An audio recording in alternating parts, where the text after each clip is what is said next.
Good morning, everybody.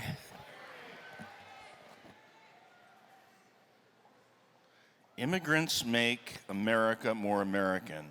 Wasn't Leader Pelosi so spot on with that line? So I have the pleasure of introducing the former mayor of San Francisco, our lieutenant governor. And I was sitting and thinking about things and realizing that it's almost 14 years ago, that 2004, 11 years ago, that as the mayor of San Francisco, Gavin Newsom said that my partner and I should have a right to get married. And who would think that in this short many years, it would be true in 37 states and God willing soon in 50 states? And I say that's progress.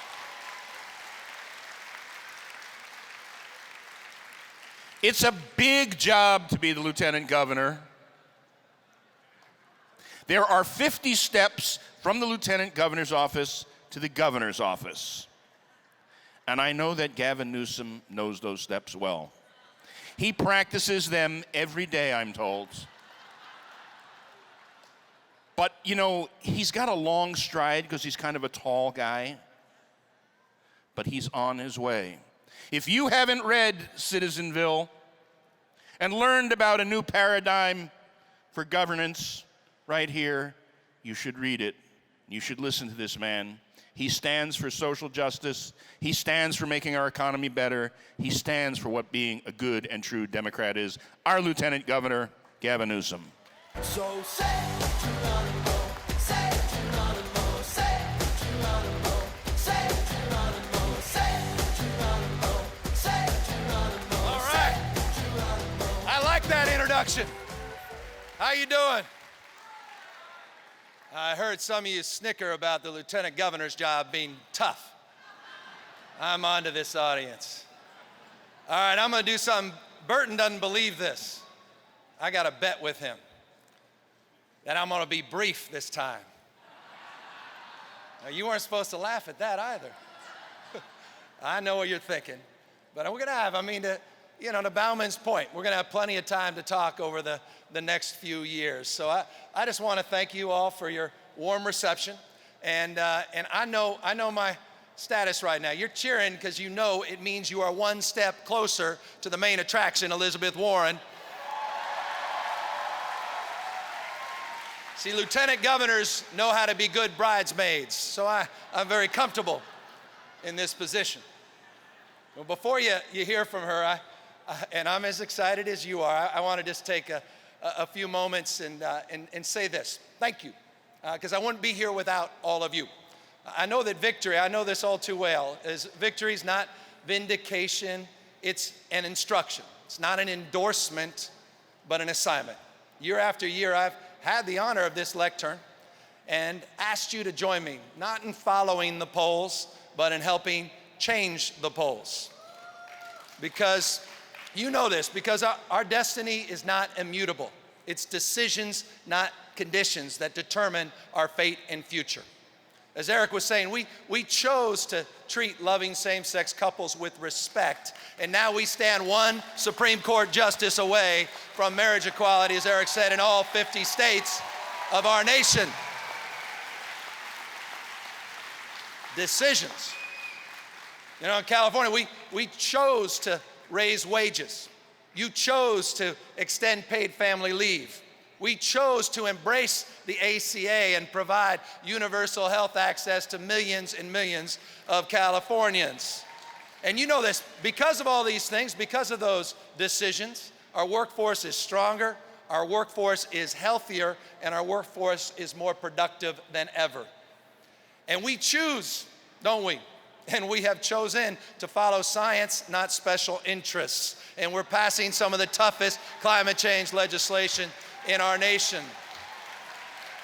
And just last year, and I'm proud of you for this, just last year you chose to create a criminal justice system that's also about justice, not just criminalization, with the passage of Proposition 47.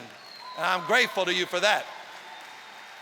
And next year, I know this is tough for some, But next year, we're going to have an historic opportunity to choose to legalize, tax, and regulate marijuana for responsible adult use in the state of California. We have that choice. Look, I think the sentiment of all this is to say the following. As Californians, we are at our best when we don't wait around for solutions. We step up, we step in. We hold ourselves accountable to solve our own problems. As Democrats, we're rightly proud, aren't we? Nancy Pelosi made that point. We're proud of California's recovery. Business growth is certainly up. Unemployment is certainly down. We're investing more in education. We're investing more in infrastructure. Again, and Governor Brown and the legislature deserve, I think, an enormous amount of praise for that. But what you're going to hear in a minute from Senator Warren is what I know sort of meets the anxiety of the moment, but what lies beneath the surface of all those happy numbers is something that all of you understand intimately. Individual Californians don't live in the aggregate.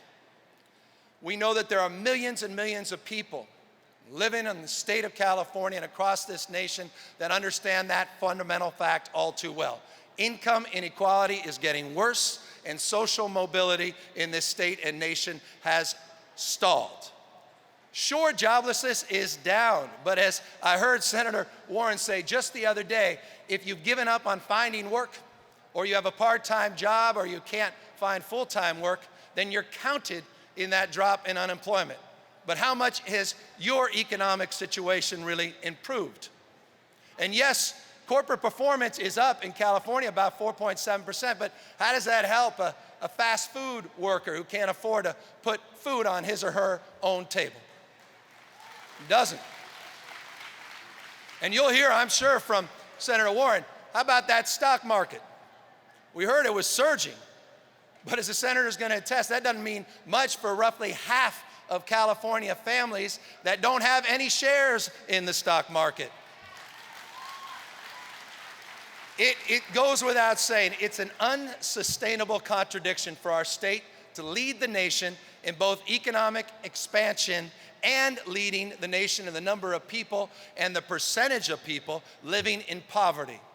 8.8 million people, almost a quarter of our state's population. 50%, get this, 50% of our children in the state of California are poor or are near poor. It's an extraordinary fact. Growing without sharing is not a solution. Think about this. Think about this. You know, Plutarch, this is what happens when you hang out with Governor Brown. You read up on your classics. So I had to dust off my Plutarch. Think about what Plutarch, he's a Greek historian for the two of you who didn't know that. He said something roughly 2,000 years ago. Think about this. He said that the imbalance between the rich and the poor is the oldest and most fatal ailment of all republics. 2,000 years ago, a Greek historian was warning the Athenians about the imbalance between the rich and the poor.